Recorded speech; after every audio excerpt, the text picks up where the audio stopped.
Rebem amb molt de gust el Jofre Bardolet, compositor i director de música clàssica, que amb tan sols 26 anys ha creat la seva segona gran obra, Festeig i Giravolt, una opereta musical que homenatja la vida del músic Eduard Toldrà. En Jofre, acompanyat pel Pol Blancafort i en Joan Espuny, ens interpretaran aquí al Tot es mou una cançó d'aquest espectacle.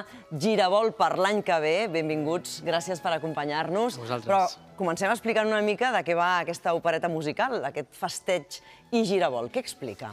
Doncs bé, Festeig i Giravolt és un espectacle que he creat recentment. Va ser el motiu d'una residència artística al Teatre Atlàntida de Vic i homenatge a la figura d'Eduard Toldrà, músic importantíssim de casa nostra del segle passat i que a més va ser molt central, diguem-ne, en tot l'auge cultural de la ciutat i del país en aquell moment.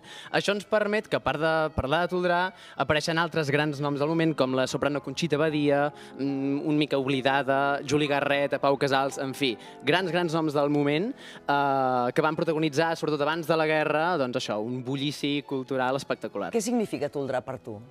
Bé, això, Toldrà és una persona que crec que és molt troncal per entendre la història de la música catalana dels últims temps, especialment perquè en el darrere franja de la seva vida, diguem-ne, funda i dirigeix l'Orquestra Municipal de Barcelona, que d'alguna manera és la llavor de l'actual OBC. Per tant, és una persona que ens vincula molt al segle passat amb l'actualitat. I, per tant, aquesta opereta està basada en fets reals? Hi ha part que tu has volgut imaginar, que has volgut plasmar, però que no té res a veure amb la realitat? Bé, he intentat ser el màxim de fidel possible, efectivament, a la història real, fets reals.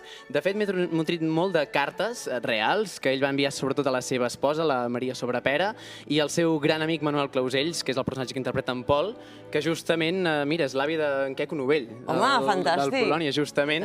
Eren amics íntims i Manuel Clausells va ajudar molt a Toldrà a produir la seva gran òpera, que va ser el Giravolt de maig. Escolta, i com vas tenir accés a aquestes cartes de Toldrà? Hauria ser un moment a nivell teu, no? Sí. Molt íntim i molt emocionant. I tant, moltíssim. La veritat és que estan publicades. Hi ha 3, diguem-ne, capítols de cartes publicades de Toldrà per Dinsi, que és qui les va publicar, però també m'ha ajudat molt, de fet, conèixer els seus descendents, els seus nets, l'Eduard i en Víctor, que des d'aquí saludo i agraeixo, diguem-ne, totes les facilitats que han posat en el procés de creació, perquè ha sigut un goig i un honor, diguem-ne, que m'obrissin les portes al final, la seva intimitat, la seva família. Home, i tant, és la teva font de documentació. I quan l'han vist, què t'han dit? Doncs sembla que sí, sembla que els ha agradat. Van ser a l'estrena del juny a l'Atlàntida i estem en contacte bastant permanent i sembla que vindran també les futures funcions. Fantàstic. Escolta, avui què ens interpretareu? Doncs veurem un moment de l'espectacle, que és efectivament quan Toldrà està començant a idear el Giravolt de maig, que és la seva gran òpera, que es va estrenar l'any 1928,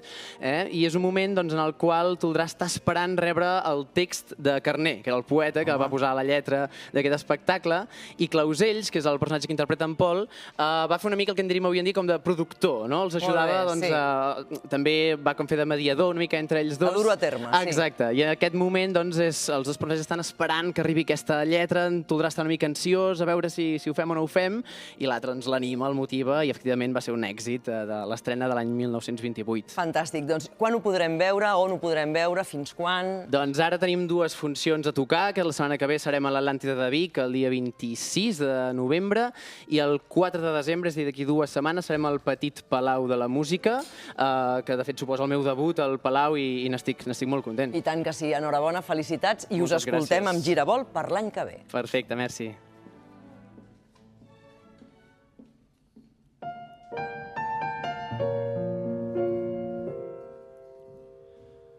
No passa cada dia rebre un encàrrec cridaner, una òpera en català i amb lletra d'en Carner.